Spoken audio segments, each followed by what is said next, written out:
Très bonjour, très chers frères et sœurs. C'est encore une fois votre frère, le frère Raphaël. Merci de me recevoir chez vous.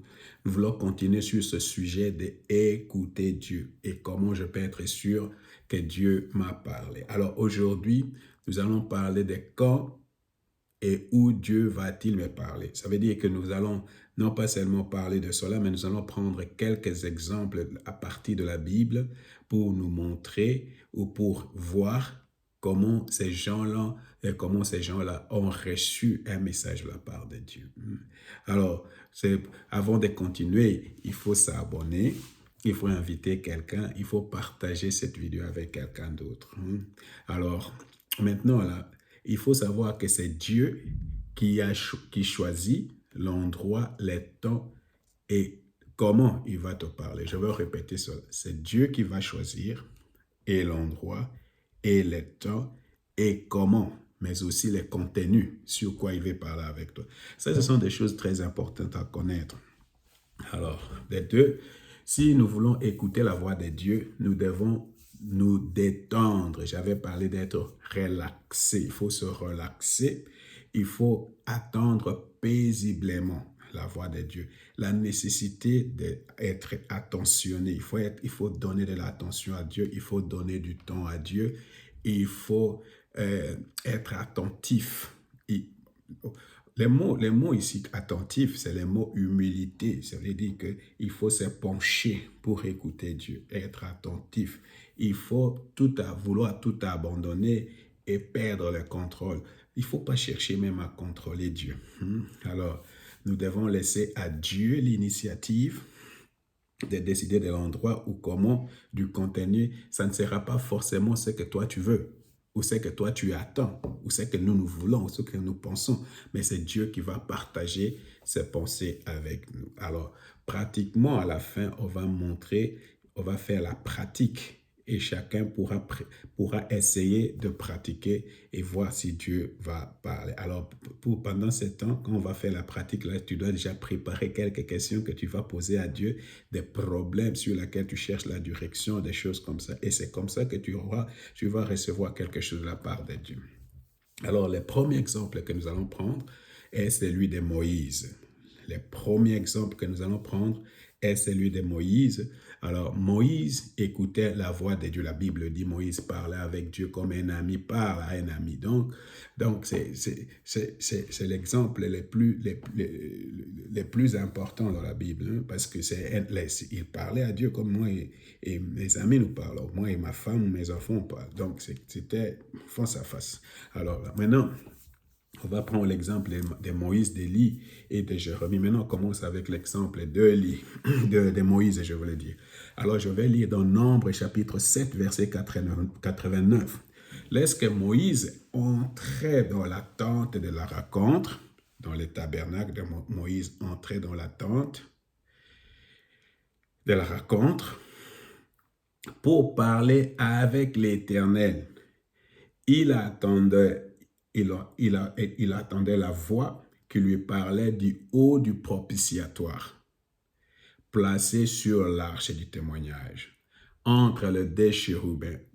Alors voilà, alors Moïse parlait et Dieu lui parlait d'au-dessus les propitiatoires.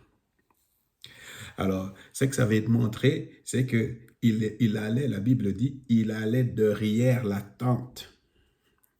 Alors, il faut comprendre que le tabernacle avait trois parties. Il y avait le parvis, il y avait le saint, et puis il y avait le saint de saints. Et c'est derrière le saint de saints, c'est là où il y avait l'arche de l'Éternel, et c'est là que Moïse entrait, lui seul.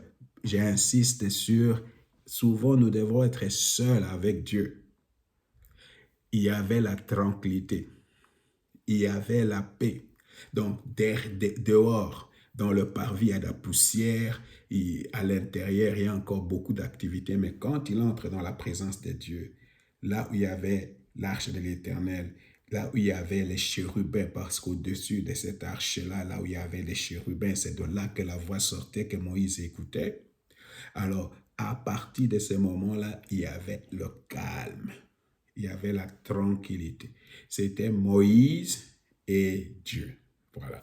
Alors, c'est la même chose avec nous si nous voulons écouter la voix de Dieu. Nous devons avoir un endroit de calme, de tranquillité, où nous sommes complètement récollectés, où nous sommes complètement dans une forme de contemplation, où on est calme.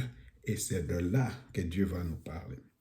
Alors nous allons voir aussi que dans Matthieu chapitre 6, verset 6, la Bible dit, « Mais quand toi tu pries, entre dans ta chambre, ferme ta porte et prie ton Père qui est dans le lieu secret. » Alors, beaucoup de gens parlent toujours d'un lieu secret. Un lieu secret, c'est un lieu de raconte. C'est un lieu où on va chercher à écouter la parole de Dieu. Et souvent, dans ces lieux secrets, tu dois apprendre à aller seul.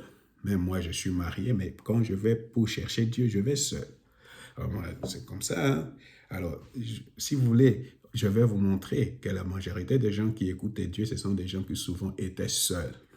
Okay. Il faut faire maintenant une étude biblique sur être seul avec Dieu. Hein? Ça, c'est important. Alors, et ton Père qui voit dans le secret te rendra. Alors, Moïse entrait derrière le rideau, un lieu calme pour se recueillir devant Dieu.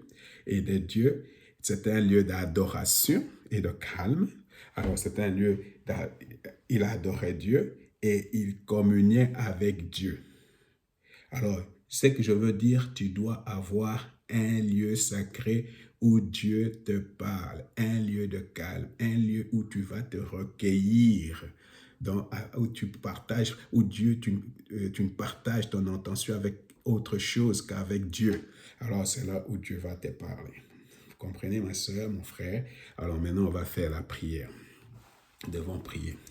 Père, aide-moi à calmer mes pensées et mon cœur et à entrer dans le sein de saint, entrer dans le sein de ce par le sang de Jésus-Christ, jusqu'à l'endroit sacré où tu me parleras.